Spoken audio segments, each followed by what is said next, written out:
வணக்கம். இது உங்கள் பிளாக் சி. ஒரு வழியாக அதிகமான தொகுதிகளை வென்று விஜய் அவர்கள் முதலமைச்சராக ட்ரை பண்ணிட்டு இருக்கிறாரு. இந்த செய்தியை கேட்கும் போதே நம்மளுக்கு ஷாக்கிங்காக தான் இருந்துச்சுன்னு வச்சுக்கோங்களேன். ஆனால் அது அவருக்கே ஷாக்கிங்காக தான் இருக்கும். எப்பரா நம்மளுக்கு இத்தனை பேர் ஓட்டு போட்டாங்க அப்படின்னு. அதை தாண்டி சரி போனால் போது மக்கள் எல்லாம் சேர்ந்து தேர்ந்தெடுத்துட்டாங்க. இருந்துட்டு போட்டு ஒரு 5 வருஷம் அவர் என்னதான் பண்ணுறாரு, அது முக்கியமாக பாசிசத்துக்கு எப்படி பாயசம் வைக்கிறாருன்னு பார்ப்போம் அப்படின்னு சொல்லி காத்துட்டு இருந்தா டே 1லேருந்து அவருக்கு பாயசம் வச்சுட்டு இருக்கு இந்த பாசிசம். சரி என்னங்க, நீங்கள் தானே சொன்னீங்க விஜய் வந்து பிஜேபியோட பி டீம் அப்படின்னு நரேட்டிவ் செட் பண்ணிட்டு இருந்தீங்க. இப்போ வந்து பார்த்தீங்களா பிஜேபி வந்து அவருக்கு ஆளுநர் அழைப்பு கொடுக்குறாரு. அதுக்கப்புறம் இவர் போறாரு, அவர் வந்து கேரளா ஓடி போயிடுறாரு. இந்த மாதிரி அவருக்கு பதவி பிரமாணம் செய்யாமல் இழுத்தடிச்சிட்டு இருக்காங்க. அப்படி இருக்கும்போது எப்படி அவர் பிஜேபியோட பி டீம் ஆக முடியும் அப்படின்னு நீங்கள் கேட்குறீங்கல்ல. நீங்கள் இப்பெல்லாம் கேட்கணுங்கிறதுக்காக தான் அவங்க அதெல்லாம் செஞ்சுட்டு இருக்கிறாங்க. ஆனால் என்றைக்குமே விஜய் பிஜேபியோட பி டீம் தான். இதில் காங்கிரஸ் ஒரு படி மேலே போய் அவங்க கூட நாங்கள் கூட்டணி வைக்கிறோன்னு சொல்லி ஒரே தாவி அதுக்கு ஒரு சொன்னாங்களே பார்க்கணும் ஒரு பாயிண்ட்டு. அதாவது நாங்கள் அங்கே போய் பிஜேபி அவங்களுடைய கட்சிக்குள்ளே ஊடுருவாமல் பார்த்துக்குறோம், அதனால தான் நாங்கள் போகிறோன்னு.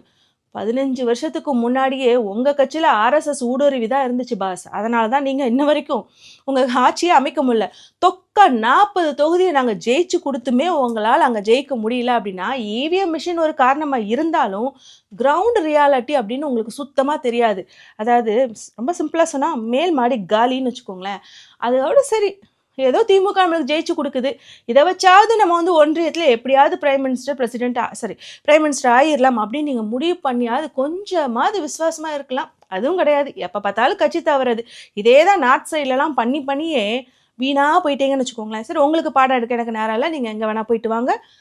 இப்போது விஜய் அவர்கள் கட்சி ஆரம்பித்ததும் என்ன சொன்னார் அப்படின்னா குழந்தைகளுக்கான அணி அப்படின்னு உருவாக்குனாரு. அந்த குழந்தைகள்லாம் சொல்கிற பேச்சை கேட்டு தான் இந்த பெரியவர்கள்லாம் ஓட்டு போட்டு வந்துட்டாங்களா என்னன்னு தெரில.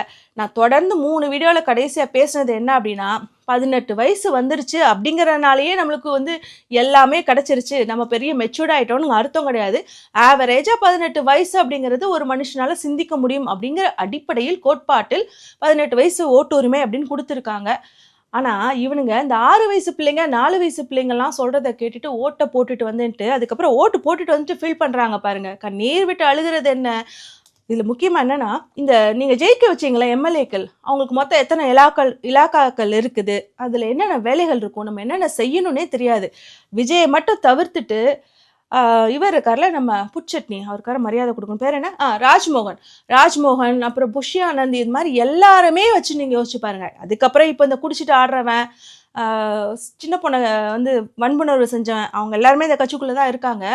நீங்கள் ராஜ்மோகன்லேருந்தே யோசிச்சு பாருங்கள், இவங்கெல்லாம் என்னென்ன இலாக்காவுக்கு பொருந்துவாங்க, இவங்களால என்னென்னலாம் இவங்க கெப்பாசிட்டி மீறி செஞ்சிட முடியும், யோசிச்சிட முடியும்னாது யோசிச்சு பாருங்கள். உங்களுக்கு ஆன்சரே கிடைக்காது. அதை பார்த்தே நிறைய ஓட்டு போட்டுட்டு வந்த இந்த ரசிக குஞ்சுகள் அணில்கள்லாம் ஃபீல் பண்ண ஆரம்பிச்சிட்டாங்க. இப்போ ஃபீல் பண்ணி என்ன பிரயோஜனம்? இதென்ன அமேசான்லேயும் ஃப்ளிப்கார்ட்லேயும் பொருள் வாங்குற மாதிரியா நீங்கள் ரிட்டர்ன் போடுறதுக்கு? அசால்ட்டாக விளாண்டுட்டு போயிட்டீங்க. இதில் என்னன்னா இந்த 4 வயசு பிள்ளைங்க 3 வயசு பிள்ளைங்க சொல்கிறதெல்லாம் கேட்டு, அதாவது வீட்டில் கணக்கு படம் செஞ்சுட்டு இருக்க பிள்ளைங்களாம் சொல்கிறத கேட்டுட்டு ஓட்டு போட்டுட்டு வந்து வீட்டில் உட்காந்து இப்போ எல்லாரும் கணக்கு போட்டுட்டு இருக்காங்க. ஓகே இத்தனை சீட்டு ஜெயிச்சிருக்கிறாரா, அதில் ஒன்றை வந்து அவர் ரிசைன் பண்ணணும், அப்போ இத்தனை சீட்டு வேணும்னா இவங்க 2 சீட்டு வச்சுருக்காங்க, அவங்க 2 சீட்டு வச்சுருக்காங்க, அந்த அவங்க 2 இன்னும் 1 இடிக்குதே, யாரை கூட்டிகிட்டு வரலாம் அப்படின்னு கணக்கு போட்டுட்டு இருக்காங்க. இந்த கணக்கெல்லாம் தேவையா?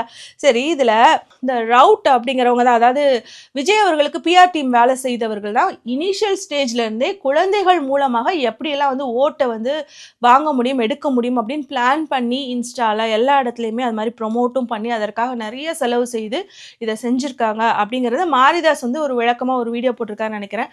தலையெழுத்து அவரோட வீடியோலாம் நம்ம பார்க்கணுன்னு. சரி ஓகே நீங்கள் பார்த்துட்டு வாங்க. அதுவுமே உங்களுக்கு அவங்க எப்படியெல்லாம் வந்து இன்ஸ்டாவை பயன்படுத்தியிருக்காங்க, நம்ம எவ்வளோ இன்னும் பின்னோக்கி இருக்கிறோம் அப்படின்னு நம்ம கற்றுக்க வேண்டிய பாடமாகவே எடுத்துக்கொள்ளலாம். பெரியார் இறந்ததுக்கு அப்புறம் வந்து நம்ம பெரியாரையே நிறைய கொண்டு போகலை, நிறைய வந்து கேப் விழுந்துருச்சு, நம்ம அப்டேட்டடாக இல்லை அவுடேட்டடாக இருந்துட்டோம் அப்படின்னு நிறைய பெரியாரிஸ்டுகளே வந்து ஒருத்தருக்கு ஒருத்தர் விமர்சனம் செய்து கொள்வதை பார்க்க முடியும் இல்லையா? அதே தான் நம்ம ரொம்ப அவுடேட்டடாக இருக்கோமோ, ஏதோ ஒரு தளத்தில் மட்டும் ஃபேஸ்புக்கிலலாம் மட்டுமே ஏங்கிக்கிட்டு, இல்லைனா ட்விட்டரில் மட்டுமே எக்ஸில் மட்டுமே ஏங்கிக்கிட்டு இன்னும் இன்ஸ்டா பக்கம் வராமல், இல்லைனா போர் அடிக்கிற மாதிரியே பேசிகிட்டே இருக்கிறோமோ என்னமோ தெரில. நம்மளை முதல்ல புதுப்பிச்சுக்கணும். அதுக்கப்புறம் குழந்தைகளுக்கும் ரீச் ஆகிற மாதிரியான விஷயங்களை நம்ம கொண்டு போகணும். ஏன் அப்படின்னா இப்போ ரீசெண்டாக நான் முடிஞ்சால் போடுறேன், இன்னைக்கு அதாவது மதுரை கோர்ட் என்ன சொல்லியிருக்கு அப்படின்னா, தமிழ்நாட்டில் இந்த போதை பழக்கங்களை வந்து திமுக அரசு வந்து ரொம்ப அதிகமா குறைத்து கொண்டு வந்துருச்சு இந்த 5 வருஷத்துல அப்படின்னு பழைய ரெக்கார்டை வச்சு மென்ஷன் பண்ணி பாராட்டும் தெரிவிச்சிருக்காங்க.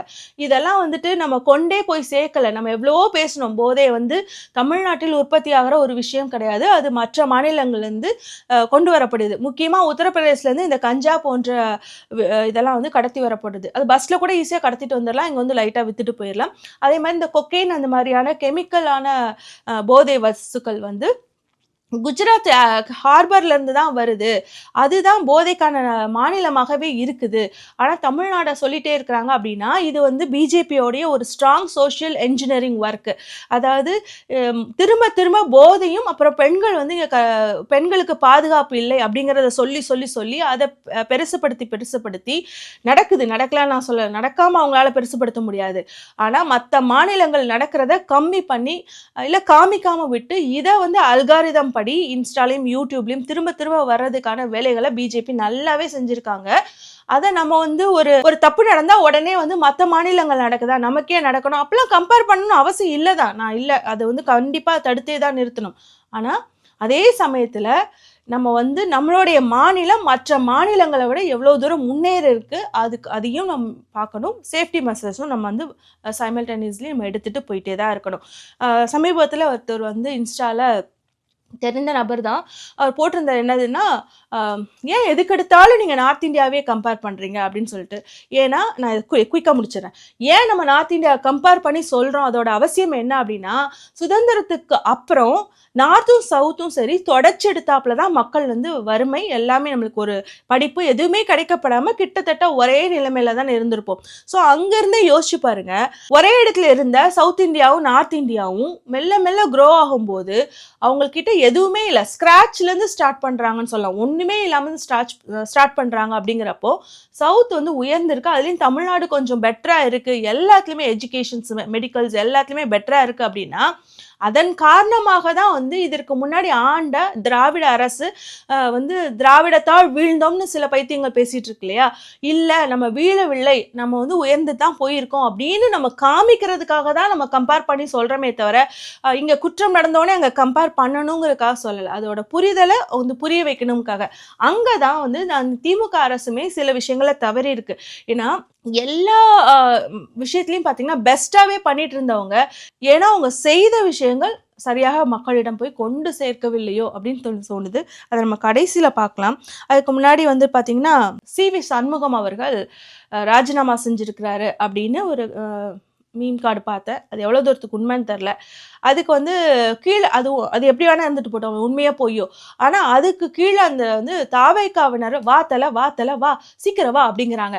அப்போ நீங்கள் என்னடா மாற்று, ஊழல் தான் எங்களுக்கு வந்து பிரதானம், அதை நாங்கள் வந்து ஒழித்தே தீரணும், நாங்கள் வந்து திமுக ஊழல் செய்து அதிமுக ஊழல் செய்து அப்படின்னு சொல்லிட்டு நாங்கள் தான் மாற்றுன்னு ஒரு கட்சி ஆரம்பிச்சுட்டு சி.வி. சண்முகத்தையும் அப்புறம் வந்து செங்கோட்டையனையும் வாத்தலைன்னு கூப்பிடுறீங்க. எல்லா கட்சியிலையும் இருந்து நீங்கள் வந்து அழைக்கிற நபர்கள் இல்லை உங்ககிட்ட அவங்களே வாலண்டியராக வந்து சேர்ற நபர்கள் எப்படி இருக்காங்க அப்படின்னா இந்த மாதிரியான ஊழல் இல்லாட்டினா பெண் வாச்சாத்தியில் நடந்த மாதிரி இந்த பெண் வன்புணர்வு கொடுமைகள் இது மாதிரியான விஷயத்தில் மாட்டின சிக்கலில் A1 A2 இருக்கிற அக்யூஸ்டுகள் இல்லாட்டினா கிரிமினல்ஸ் இவங்கள தான் கூப்பிட்றீங்க.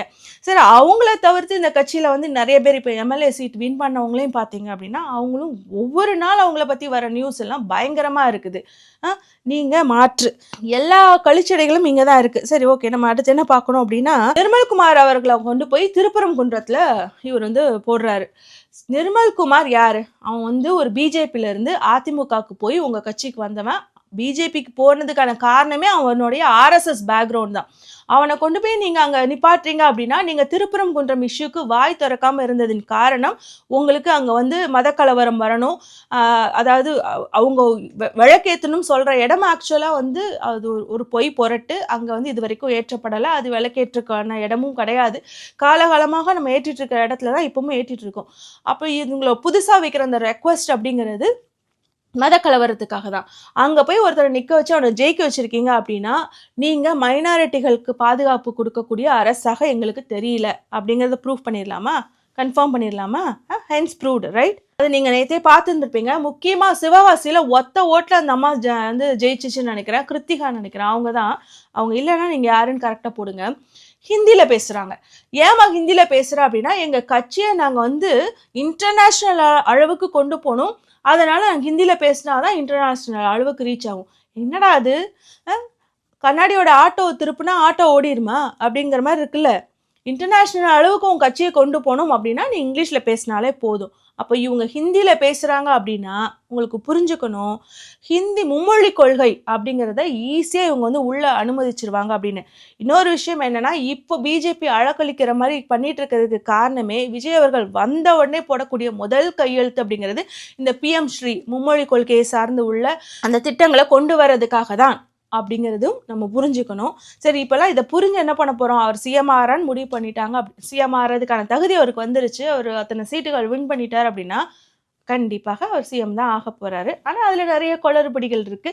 பாவம் போய் ஒவ்வொருத்தர்கிட்டயா கெஞ்சிட்டு இருக்கிறாரு சீட்டுக்கு. பட் அவரால் இவங்களுடைய கூட்டணி இல்லாமலே போயிட்டு அவர் அசம்பிளியில் அவர் வந்து பதவி பிரமாணம் செய்ததுக்கு அப்புறம் போயிட்டு அங்கே மெஜாரிட்டியை நிரூபித்தாலே போதும், அவரால் ஆட்சி அமைக்க முடியும். ஆனால் அது பெரும்பான்மையாக ஏன் விரும்ப மாட்டாங்க அப்படின்னா, அது ஒரு அன்ஸ்டேபிளாக இருக்கும், எப்போ வேணால் ஆட்சி கலைக்கப்பட்டுரும். அப்படிங்கிறனால ப்ராப்பராக வந்து நம்மக்கிட்ட வந்து எல்லாரும் கூட்டணி சேர்ந்ததுக்கப்புறம் நம்ம வந்து ஆட்சி அமைப்போம் அப்படின்னு அவர் நினைக்கிறாரா என்னமோ தெரில. பட் அவரால் ஆட்சி அமைக்க முடியும். அவரை வந்து திமுகலாம் ஒன்றும் தடுத்துனதில்லை. நிறைய பேர் வந்து பார்த்தீங்க அப்படின்னா ஈவன் லெஃப்டிஸில் பேசக்கூடிய இந்த செகண்ட் ஷோ மாதிரியான நபர்கள், இன்னைக்கு அவர் பேசல, பட் யாரோ வந்து சொல்லியிருந்தாங்க திமுக இந்த பிக் பாஸ்க்கு போயிட்டு வந்தாங்களே, பேர் என்ன மறந்துட்டு, அவர் பேசியிருக்கிறார். அவர் என்ன சொல்றாரு அப்படின்னா, திமுக வந்து இதற்கு காரணம்னு. இவங்களெல்லாம் பேச விட்டு அழகு பார்க்குறோம், தமிழே அழகாக உச்சரிக்கிறாங்க அப்படின்னு சொல்லிட்டு இவங்க கிட்ட இருக்கிற உண்மையான கருத்தியலை நம்ம புரிஞ்சுக்காமலே இவங்களை வந்து திமுக அரசு இவங்களை வந்து மேடைகளை ஏற்றி அலங்கரிச்சிருச்சுன்னே சொல்லலாம். அவர் என்ன புரிதல்னே தெரியல. இதுல திமுக எப்படி இன்வால்வ் ஆகும்? இது வந்து ஆளுநர் வந்து மழுப்பிட்டு கேரளாக்கு ஓடி போறாரு, பதவி பிரமாணம் செய்து வைக்கவில்லை. அதுக்கு காரணம் திமுக தான். எல்லாத்துக்கும் காரணம் திமுக தான். திமுக என்ன பண்ணிடுச்சு, திமுக அதாவது ஸ்டாலின் அவர்கள் வந்து நேற்று நினைக்கிறேன், உங்களுக்கு இந்த வீடியோ ரிலீஸ் ஆகும்போது அது முந்தானத்து கணக்காக கூட இருக்கலாம், என்ன சொல்லியிருந்தார் அப்படின்னா, நாங்கள் குறைஞ்சபட்சம் ஒரு 6 மாதத்துக்காவது அவங்கள நாங்கள் டிஸ்டர்ப் பண்ண மாட்டோம், அவங்க ஆட்சி அமைக்கிறதுல எங்களுக்கு எந்த ஆட்சேபனையும் இல்லைன்னு தான் சொல்லியிருக்கிறாங்க. ஓகே, வாட் எவர், அவங்க தடுக்கிறாங்க அப்படிங்கிறாங்க. அதாவது ஒரு சன் நியூஸ்லேருந்து ஒரு நியூஸ் கார்டு போட்டிருந்தாங்க. ஆனால் திரும்ப அவர்கள் வந்து இது தப்பு, அவர் வந்து ஆளுநர் வந்து பதவி பிரமாணம் செய்து வைக்கணும், இப்படி காலம் கடத்தக்கூடாது அப்படின்னு சொல்லியிருக்கிறாரு. அதுக்கப்புறம் கமலஹாசன் அவர்கள் சொல்லியிருக்காங்க, சிபிஐ சிபிஎம், அதுக்கப்புறம் வந்து ஏன் நம்மளுடைய ஸ்டாலின் அவர்களுமே வந்து நாங்கள் வந்து இடையூறாக இருக்க மாட்டோம் அப்படிலாம் சொல்லிட்டாங்க. ஆனால் இது வரைக்கும் தன்னோட கட்சிக்காக வாய் திறக்காத நபராக விஜய் இருக்கிறார். தன்னோட படம் வந்து ரிலீஸ் ஆகுது இதுல ஆன்லைன்ல, அதுக்குமே விஜய் வாய் திறக்கவே இல்லை. மற்றவங்க தான் பேசினாங்க, மற்றவங்க கிட்ட தான் இந்த டிவி காரங்க வந்து அறம் பேசிட்டு இருந்தாங்க, என்ன நீங்க இதெல்லாம் கேட்க மாட்டீங்களா அப்படின்னு சொல்லிட்டு. ஆனா விஜய் கிட்ட போய் அவனுங்களும் கேட்கல, யாருமே கேட்கல. ஏன் சார் நீங்க பேச மாட்டீங்களா எதிர்த்து? ஏன் வீடியோ போட்டு பேச தெரியுமே, எனக்கு என்ன பயமா, ஸ்டாலின் அங்கிள் அப்படின்னு பேச தெரியுதுல்ல, அது மாதிரி ஒரு வீடியோ போட்டு ஜனநாயகனுக்கு ஏன் வந்து படம் ரிலீஸ் ஆச்சு அப்படின்னு பேசவும் இல்லை. இன்னைக்கும் அவர் அதற்கான வாயை திறக்கல. ஸோ இவர் தனக்காகவே வாய் திறக்காதவர் நமக்காக வாய் திறந்துருவாரா? இவரை நம்பி எப்படி நீங்க ஓட்டு போட்டீங்க தெரியல. அப்புறம் என்னுடைய ஆசான் திருமா அண்ணா தான், அது என்றைக்கும் என்னோட அரசியல் ஆசான் திருமா அண்ணா தான். எனக்கு கலைஞரை ரொம்ப பிடிக்கும், ஸ்டாலின் அவர்களை ரொம்ப பிடிக்கும், திருமா அண்ணாவும் ரொம்ப பிடிக்கும். இப்போ திருமா அண்ணா வந்து ஒருவேளை விஜய் அவர்களுக்கு நான் வந்து ஆதரவு தர்றேன் அப்படின்னு சொல்லிட்டு சிபிஎம் சிபிஐ இவங்கெல்லாம் சேர்ந்து போய் ஆதரவு கொடுத்தாங்க, முக்கியமா கூட்டணியில சேர்ந்தாங்க அப்படின்னா கூட என்னோட ஆதரவு என்னைக்குமே விசிகாக்கு தான், திருமா அண்ணாக்கு தான். ஆனால் அதற்காக விஜயோடைய நிலைப்பாடுகளில், விஜய் எடுக்க போகிற முடிவுகளில் நம்ம கேள்வி கேட்காம இருக்க போகிறதில்ல. கண்டிப்பாக அவர் வந்து பிஜேபியோட பி டீம் அப்படிங்கிற அடிப்படையிலேயே நான் அணுகுவேன். அப்படி தான் அவர் செய்ய போகிற செயல்பாடுகளையும் நான் பார்ப்பேன், பேசுவேன். அதனால் பிசிக்கு அங்கே போயிடுச்சு அப்படிங்கிறதுக்காக விஜய் செய்யக்கூடிய இல்லை விஜய் கட்சியினர் நிர்வாகிகள் எம்எல்ஏக்கள் செய்ய போகிற எந்த தவறுக்கும் நம்ம வந்து முட்டு கொடுக்க போகிறதும் இல்லை. கண்டிப்பாக கேள்வி கேட்போம். இதை நம்ம டிஎம்கேக்கு இருக்கும்போதும் நம்ம பேசியிருந்திருக்கோம்.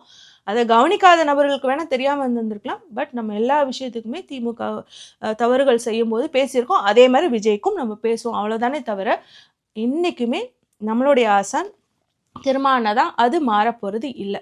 இதுதான் என்னுடைய நிலைப்பாடு.